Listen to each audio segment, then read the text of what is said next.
We're looking at the Medicaid expansion now, and the political timeout of the phase-out. Political timing of the phase-out is very interesting. A lot of this won't happen until after 2018, after 2020, maybe after 2022, when Doug Ducey would be out of office if he wins a second term. That seems very political to me, George. What does it look like to you?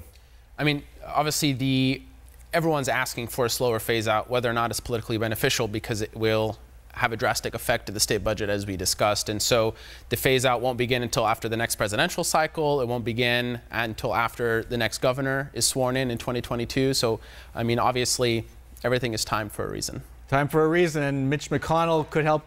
That helps Mitch McConnell keep his Senate majority and helps people like Jeff Flake maybe keep his job next year. Absolutely. I mean, however, we have polled our members as well as the general public, and 91% of people that we've talked to, 50 and older, oppose this bill. And then when we dive down deeper and look at different aspects of it, I mean, no part of the bill gets more than 80%. And that includes Republican voters as well. And with the emphasis on the Medicaid expansion, I saw one analyst pointing this out. You know, Medicaid voters in general either tend not to vote or maybe vote Republican.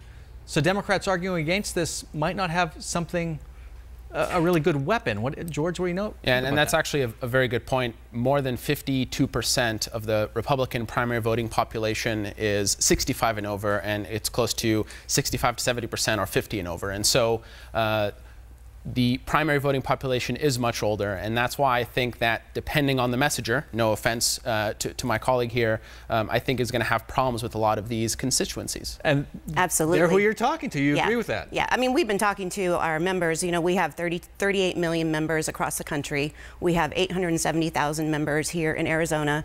They all receive our magazine. They read it from front to cover. We also have a bulletin, and in January we put out our bulletin and said this is what's being debated right now.